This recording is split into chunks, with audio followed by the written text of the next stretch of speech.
Hello guys, I'm Varun.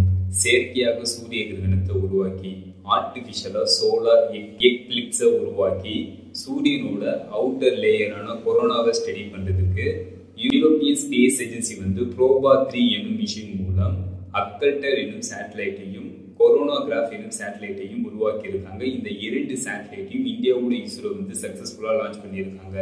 எப்போ launch பண்ணியிருக்காங்க, எங்கேருந்து லான்ச் பண்ணியிருக்காங்க அப்படின்னு கேட்டீங்கன்னா, டிசம்பர் 5, 2024 ஈவினிங் 4 மணி அளவில் சதீஷ் தவான் ஸ்பேஸ் சென்டர்ல இருந்து PSLV XL C59 என்னும் ராக்கெட் மூலம் இந்தியாவோட இஸ்ரோ யூரோப்பியன் ஸ்பேஸ் ஏஜென்சியின் ப்ரோபா 3 மிஷின் மூலம் உருவாக்கப்பட்ட அக்கல்டர் சேட்டலைட்டையும் கொரோனாகிராஃப் சேட்டலைட்டையும் இந்தியாவோட இஸ்ரோ சக்சஸ்ஃபுல்லா லான்ச் பண்ணியிருக்காங்க.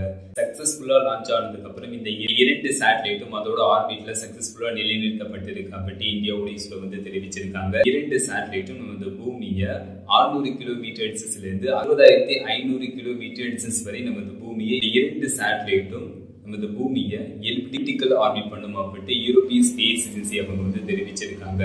யூரோப்பியன் ஸ்பேஸ் ஏஜென்சியின் ப்ரோபா 3 மிஷின் மூலம் உருவாக்கப்பட்ட அக்கல்டர் ஸ்பேஸ் கிராஃப்ட் மற்றும் கொரோனாகிராஃப் ஸ்பேஸ் கிராஃப்ட் இதோட மெயின் மிஷின் என்ன அப்படின்னு கேட்டீங்கன்னா, செயற்கையாக சூரிய கிரகணத்தை உருவாக்கி ஆர்டிஃபிஷியலா சோலார் எக்லிப்ஸை உருவாக்கி சூரியனின் அட்மாஸ்பியரோட அவுட்டர் லேயரான கொரோனாவை ஸ்டடி பண்றதா இந்த 2 சேட்டலைட் இதோட மெயின் மிஷனாக இருக்கு.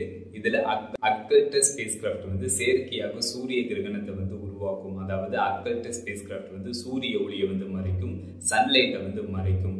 இதன் மூலம் சூரியனோட அவுட்டர் லேயரான கொரோனா தெரியும். அந்த கொரோனாகிராஃப் ஸ்பேஸ் கிராஃப்ட் ஸ்டடி பண்ணி அப்சர்வ் பண்ணி அதோட டேட்டா கலெக்ட் பண்ணும். அந்த டேட்டாவை யூரோப்பியன் ஸ்பேஸ் ஏஜென்சி சென்ட் பண்ணும். அந்த டேட்டா மூலம் யூரோப்பியன் ஸ்பேஸ் ஏஜென்சி சூரியனின் அட்மாஸ்பியரோட அவுட்டர் லேயரான கொரோனாவை பத்தி தெரிந்து கொள்ள முடியும் அப்படின்னு தெரிவிச்சிருக்காங்க.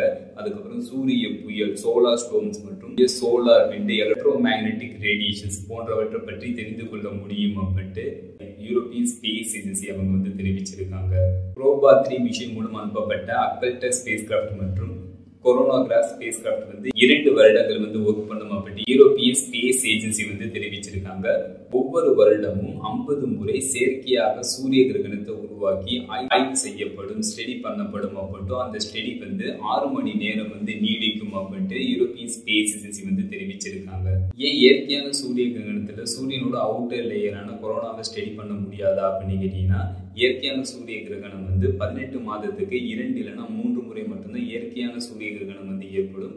அந்த சூரிய கிரகணமும் சில செகண்ட்ஸ் தான் நீடிக்கும். அப்போதைக்கு சூரியனோட அவுட்டர் லேயரான கொரோனாவை ஸ்டடி பண்ணி அதன் மூலம் கிடைக்கிற டேட்டா ரொம்ப கம்மியாக தான் இருக்கு அப்படின்ட்டு சயின்டிஸ்ட் மற்றும் ஆஸ்ட்ரோனமர்ஸ் தெரிவிச்சிருக்காங்க.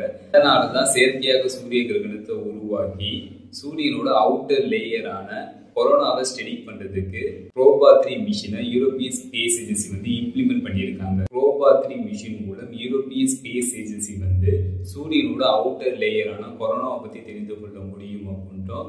சூரிய புயல் மற்றும் சூரிய காற்று, சோலார் விண்ட் மற்றும் எலக்ட்ரோ மேக்னெட்டிக் ரேடியேஷன்ஸ் போன்றவற்றை பற்றி தெரிந்து கொள்ள முடியும் அப்படின்ட்டு யூரோப்பியன் ஸ்பேஸ் ஏஜென்சி தெரிவிச்சிருக்காங்க. இந்த மாதிரி அப்டேட் நீங்க பார்க்கணும்னா மறக்காம இந்த சேனல் சப்ஸ்கிரைப் பண்ணுங்க. ஃபைனலா இந்த வீடியோ எப்படி இருந்துச்சுன்னு கமெண்ட் பண்ணுங்க. See you.